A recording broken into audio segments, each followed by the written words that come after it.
Muy buenas tardes, mis estimados hermanos y amigos. Yo quiero hoy tener una meditación con ustedes basada inicialmente en la palabra de Dios que está en el libro de Segunda Crónicas, capítulo 7, versículo 14. Dice así la palabra: si se humillare mi pueblo, sobre el cual mi nombre es invocado, y oraren, y buscaren mi rostro, y se convirtieren de sus malos caminos, entonces, dice el Señor, yo oiré desde los cielos, y perdonaré sus pecados, y sanaré su tierra. Bueno, inicialmente quiero decir que este es un mensaje dirigido por Dios hacia la nación de Israel, pero muy aplicable para nosotros, con la única condición que Israel era un país teocrático, o sea, un país que en general, en su totalidad, tenía que depender de una ley, que era la ley de Dios. Bueno, nosotros ahora pues somos países democráticos y cualquier sistema de gobierno que agarremos, socialistas, democráticos y todos los que puedan existir, pues están mal, están mal. Necesitamos pensar en la venida del Señor que gobierne la tierra. Hay una promesa de un gobierno de 1000 años aquí en la tierra por parte de Jesús en su segunda venida, y creo que eso será el mejor modelo de gobierno que pueda existir. Bueno, este tema se basa en la historia de Israel, que formó una monarquía en tiempos del rey Saúl, primer rey de Israel, que no cumplió con los estándares exigidos por Dios y luego eligió a otra persona para ir rápido, que es el David, el hijo de Isaí.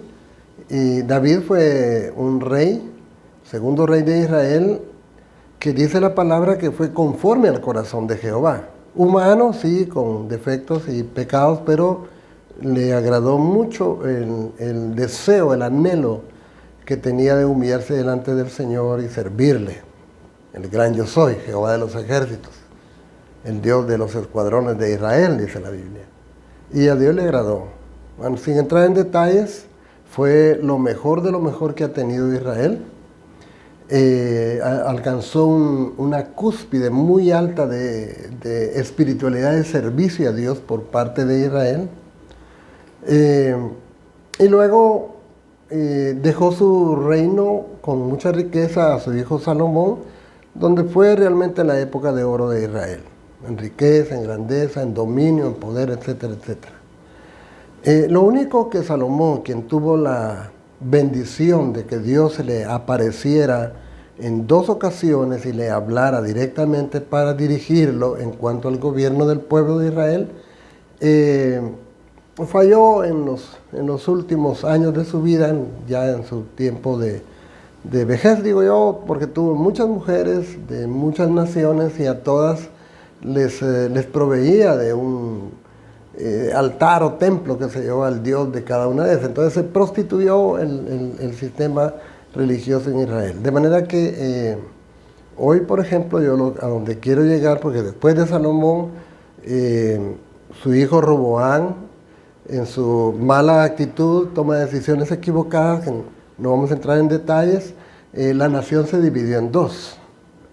Y fueron 10 tribus que se quedaron en el norte con su capital en Samaria, y 2 tribus al sur que siguieron teniendo como capital Jerusalén. Esas 2 tribus fueron Benjamín y Judá.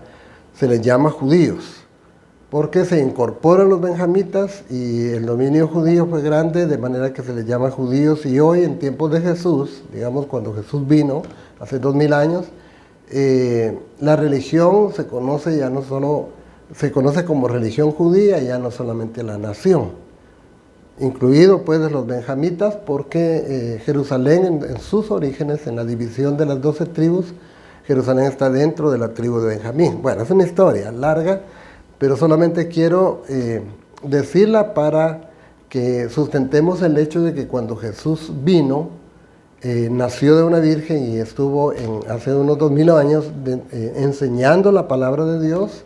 La religión se conocía como religión judía, y la nación también se conocía como judía.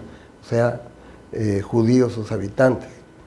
De manera que a lo que quiero llegar en este momento es que en realidad, en tiempos de Jesús, cómo existía el concepto del pecado, a lo que me quiero referir.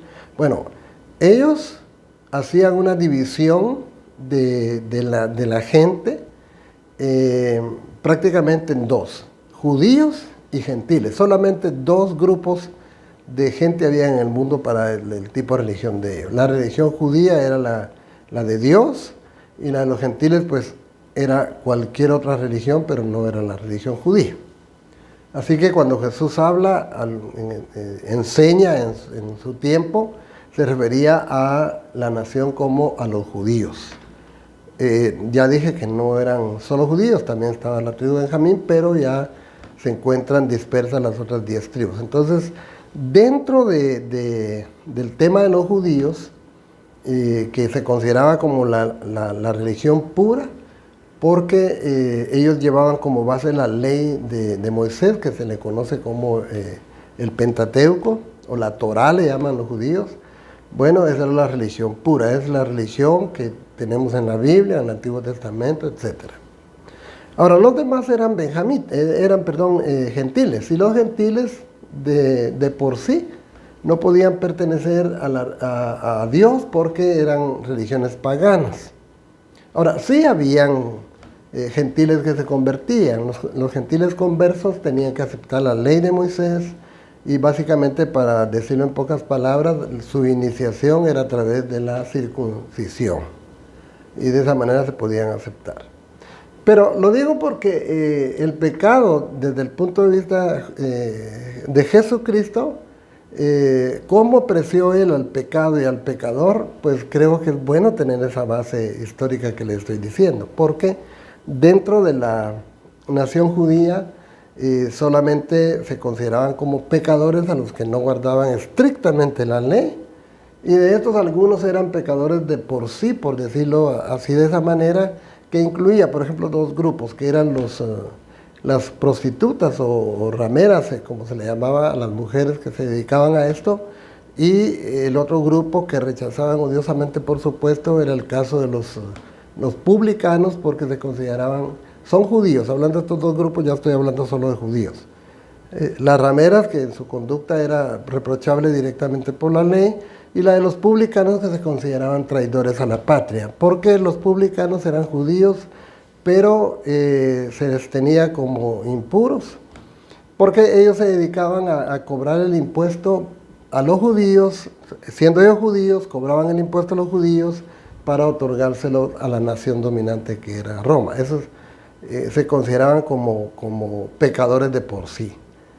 Pero para Jesús las cosas fueron un tanto diferentes, y por eso es que quiero tratar este tema. Desde que empezamos a leer los evangelios, vemos que Jesús trata a los pecadores de una manera diferente. No que no sean pecadores, ni que Jesús quiera hacer acepción de personas, no, sino que vamos lo más breve que podamos, a definir que para Jesús todos, por supuesto, somos, para el Señor todos estamos incluidos como humanos dentro del término de los pecadores, porque todos somos pecadores, pero los trató de diferente manera. Jesús los trató de diferente manera, y esto sí fue chocante para los judíos religiosos, porque para Jesús habían pecadores que eran religiosos y que necesitaban cambiar de actitud. El pecador religioso es aquel que trata de practicar la religión, trata de practicar la ley de Moisés, la que dicta Dios mismo en la palabra de Dios, pero exageraban en algunos asuntos. Para ellos la cuestión religiosa es puramente externa, cumpliendo la ley lo mejor posible o al pie de la letra, guardando el sábado, circuncidándose y dando lo correspondiente en las fiestas, etcétera, etcétera, que dice la palabra de Dios, que dictaminó la ley de Moisés, que es dada por Dios. Ellos asimismo, como religiosos, se consideraban puros, limpios, sin pecado. Eso fue lo chocante para para la predicación de Jesucristo. Eso fue lo que no toleraron, porque Él los trató de diferente manera. Por ejemplo, ¿qué incluían estos? Bueno, todos los que acudían a la sinagoga, puntuales en guardar el sábado, etc. Y principalmente aquellos que fueron letrados, o sea, que se prepararon fueron doctos en la ley de Moisés, o en los libros del Deuteronomio, o como le llaman ellos a la ley, le llaman la Torá, muy cumplidores, lo mejor que podían, pero incluían a los más letrados, que eran los fariseos, que eran los doctores de la ley, por ejemplo, los sacerdotes de la línea sacerdotal de la tribu de Leví, especialmente de la descendencia de Aarón. Entonces se consideraban muy puros, muy completos, muy, qué sé yo, como muy realizados, digamos así. Pero para Jesús no fue así. Él los llamó en muchas oportunidades hipócritas. Y eso fue chocante, muy chocante, porque siempre se les tuvo respeto como religiosos que manifestaban su conducta no tanto en las acciones, sino en cuestiones externas como la ropa, las filacterias que se unían, lo que se ponían, la palabra que habían aprendido teóricamente muy a profundidad, como quien va a una universidad teológica. Y eran prácticamente los maestros, los doctores de la ley, los que predicaban en las sinagogas todos los sábados la palabra de Dios. Ahí está lo chocante. Jesús les llamó hipócritas. Y bueno, ¿por qué? Porque yo creo que es lo que tenemos, a lo que yo quiero llegar es que no es tanto lo que sabemos ni lo que hablamos. Podemos estudiar mucho la Biblia.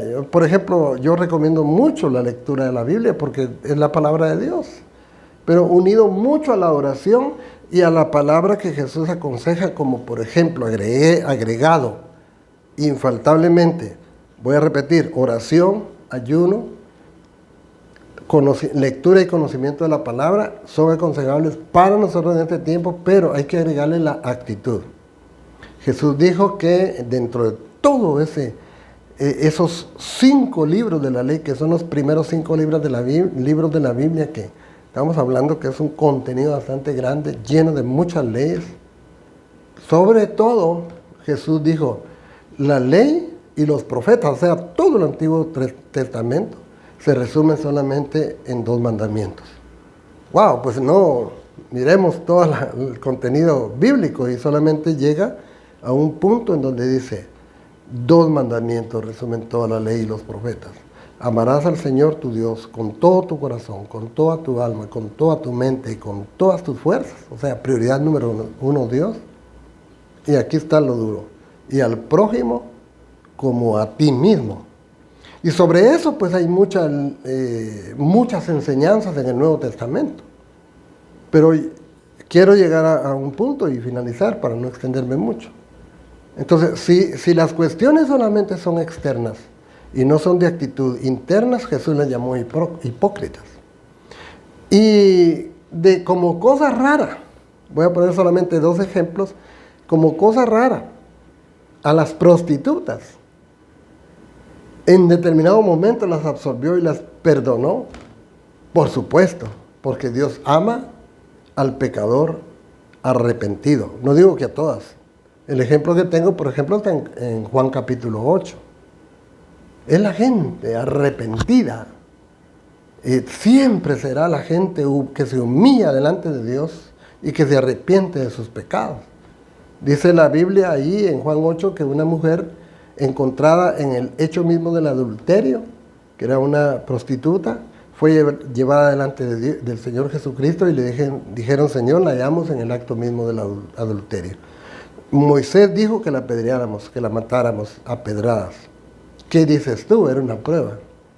Jesús se duele del corazón humano, que solo muestra lo externo, lo literal. Pero la Biblia dice que la justicia se queda atrás ante la misericordia. Y Jesús dijo, se levantó su rostro después de que estuvo un rato inclinado y les dijo, bueno, está bien, voy parafraseando un poco, así dice la ley de Moisés, hagámoslo, pero que sea el primero que tire la piedra el que se considere libre de pecado. Nadie lo hizo, por supuesto. Y después de que todos se fueron y botaron sus piedras, Jesús le habla a la mujer y le dice, mujer, ¿dónde están los que te acusan? Ninguno, Señor, le dice ella. Bueno, pues yo tampoco te acuso, yo tampoco te condeno. Vete y no peques más.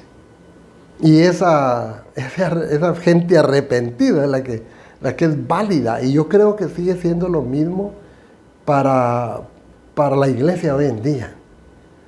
Podemos ser muy religiosos, muy conocedores de la palabra, pero ante todo, el cambio de actitud. No voy a poner otro ejemplo porque ya se me fue el tiempo, pero ante todo el cambio de actitud, las acciones, la forma como tratamos a la gente en la iglesia, en la familia, en el vecindario, en las amistades o en nuestros círculos sociales. Y la palabra antigua sigue siendo la misma.